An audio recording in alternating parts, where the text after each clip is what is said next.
कधीच नाही चुकणार तुमचे फेवरेट टीव्ही शोज झी5 सोबत, तेही एकदम फ्री।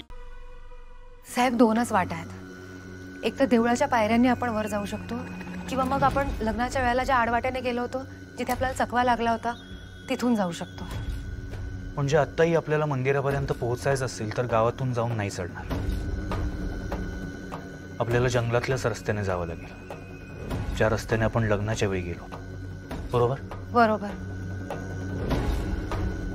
तर मला एक सांग, हा जो देवी आईच्या मंदिराचा कळस आहे तो लांबून सुद्धा दिसतो का? हो, म्हणजे देऊळ टेकडीवर आहे ना, त्यामुळे गावातून कळस दिसतो। म्हणजे टेन्शन आहेच आहे नेत्रा, आपल्याला गावातून कोणी पाहिलं तर? पण साहेब, आपण रात्रीच्या वेळेला जातो ना, एवढ्या अंधारात मला नाही वाटत एवढ्या लांबून कोणाला काही दिसेल। तसं असेल तर मग हे वर्क होईल।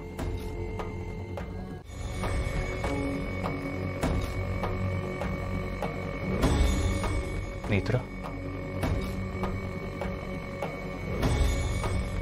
काय झालं? आपण ठरवलं तसं सगळं होईल ना साहेब? नेत्रा, तू आता मनात कसलाही डाऊट ठेवूच नको। आपल्याला पेटी मिळणार नाही मिळणार हा प्रश्नच नाहीये, आपल्याला काही करून ती पेटी मिळवायचीच आहे। मला सांग, ती पेटी कळसात एक्झॅक्टली असेल कुठे? म्हणजे त्यासाठी आपल्याला कळस बाजूला वगैरे करावं लागेल का?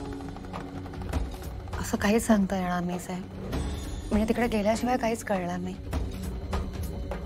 कदाचित एखादा कप्पा असेल देवळात आहे तसा। ओके, ठीक आहे, बघूयात आपण। साहेब, आपल्याकडे आजचीच रात्र आहे, आज काहीही करून पेटी घेऊनच परत यायचं। That's the spirit Netra. Netra, तुला खरं सांगू, मला आता त्या विरोचकाचं टेन्शन नाहीये एवढं। विरोचक शक्तिहीन झाला ही आपल्यासाठी खूप पॉझिटिव्ह गोष्ट आहे। साहेब, नाही, आपण विरोचकाला असं गृहीत नाही धरू शकत। आताच बघा ना, आपल्याला वाटलं गदग्रहण संपलंय, सगळं काही ठीक झालं, पण विरोचकाने त्याची राक्षसी शक्ती वापरून ती विचित्र वीणा निर्माण केली, आणि त्या विचित्र वीणेचा वापर तो आणखी शक्ती मिळवायला करत होता। देवी आईच्या कृपेने मी तिथे पोहोचले, ती तार तोडली म्हणून ती विचित्र वीणा गायब झाली, पण याचा अर्थ असा होत नाही की विरोचक ती विचित्र वीणा पुन्हा निर्माणच करू शकत नाही। बरोबर आहे तुझं नेत्रा, आपण काहीच गृहीत नको धरायला। आपण फक्त या गोष्टीची काळजी घेऊ की विरोचक शुद्धीवर येण्याआधी आपल्याला 5वी पेटी मिळायला हवी।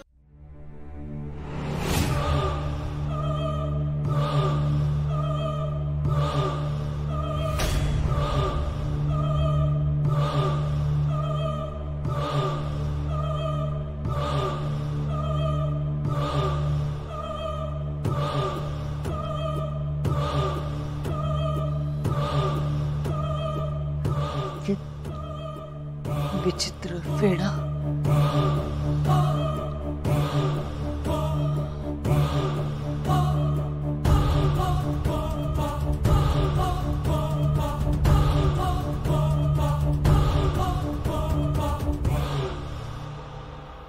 झी5 ॲप डाउनलोड करा आणि पहा सर्व एपिसोड्स एकदम फ्री।